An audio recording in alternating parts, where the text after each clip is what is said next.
urang nuluykeun ayat tina ayat nu pohara jasa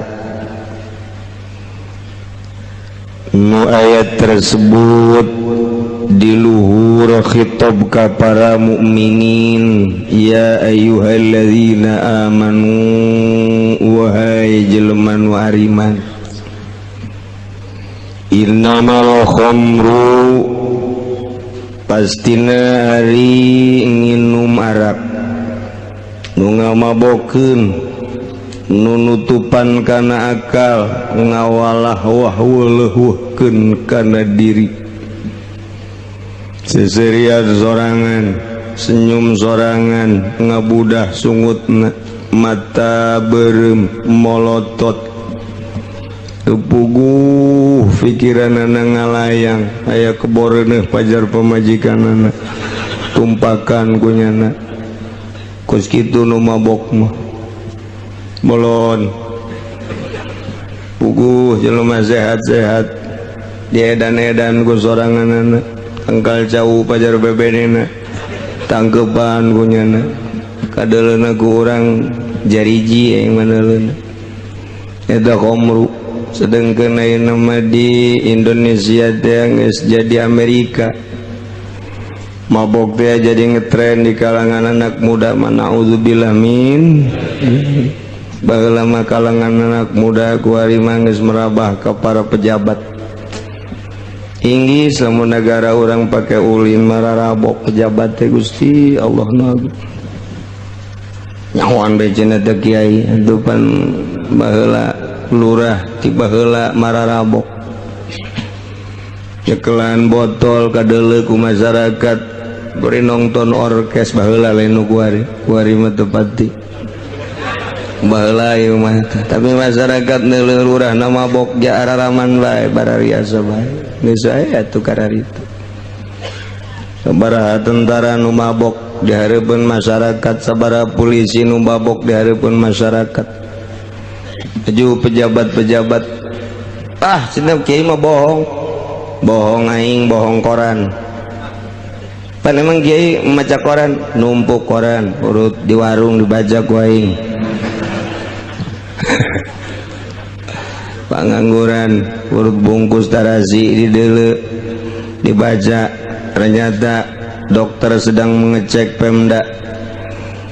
kumaha coba eta pegawai-pegawai apakah air seninya terjangkit ternyata ada sekian persen jadi koran teman ukos gitu mah salah aing salah koran bener aing bener koran nu jelas bener gitu we pokona mah pancen ngabenerkeun negara teu ecreug mun ecreug nyana negara ecreug itu we pokona mah insyaallah pas gitulah ieu mabok endang Yahudi ngasupkeun kristenisasi di Indonesia teu jalan angel cek nyana lain deui jeung di negara-negara lain tetep bae beringas bae di Indonesia mah can wayah dibombardir ku aing cek Amerika lantaran masih kena teger pemikiranana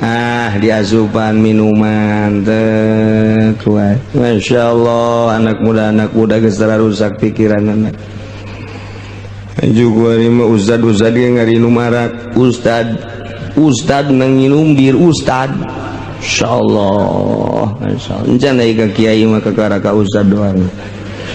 ustad nu mana ge ustad anu tadina lain masantren ustad ge ngan julukan doang aya anu tadina masantren mah walekeun nya mah euy atuh neuleuna ge geus gregetin bangsa ti pasantren yang mantap tadi nanti sekolah aju di ustad anu lebaran nerbolah gitu kira-kira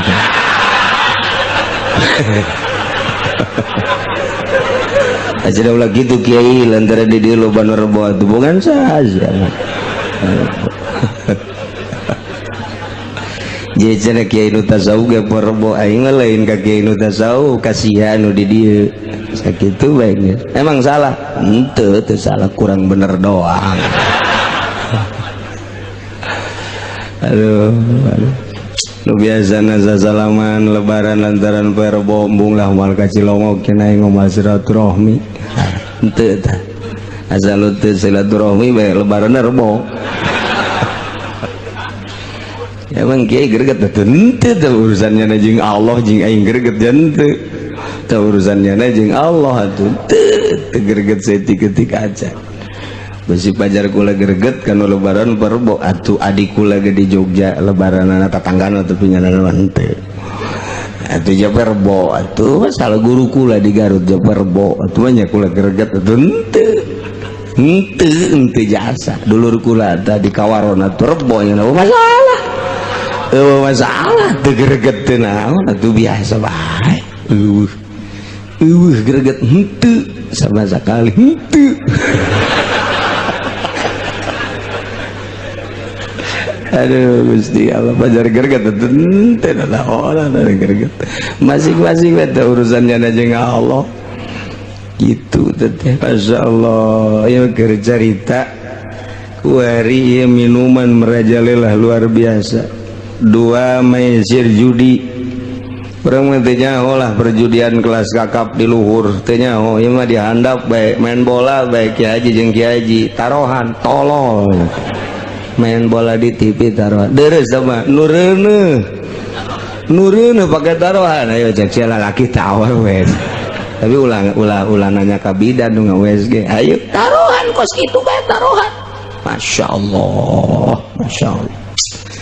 jadi judi teh geus datang ka handap jasa ya Allah ya Rabbi mana deui wal ansob arja-arja jeung patung-patung mana deui wal azlam duh masyaallah ngundi-ngundi nasib melalui panah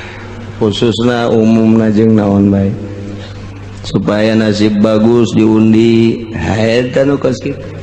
supaya hayang ti heula kaluarna arisan teh coba kumaha koclok ngundi teh ngaranna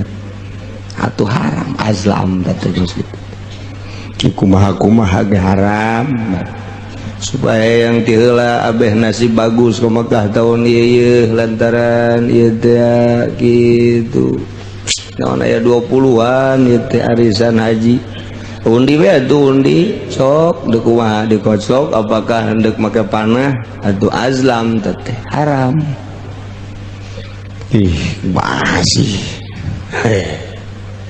ya Allah ya Rabbi azal ngundi azal supaya nasib bagus aja diundi kumaha bae cara ngundi nama atuh haram coba diutang-hitung ya coba diutang-hitung supaya usaha ayo bagus ayo coba ai baheula mah sangaran anu tulis ye so aju diasupkeun kana panah aju panahna ditarik jangan bisa ditarik dilempeng mun kena kanu dimaksud bagus berarti eta teh kos kitu azlam ngaranna azlam teh lah kos kitu mah hese cenah kiai ieu bae tulis di dieuna teh kaju diputerkeun rolet teh ngaranna atuh eta kos kitu azlam kan aduh masyaallah eta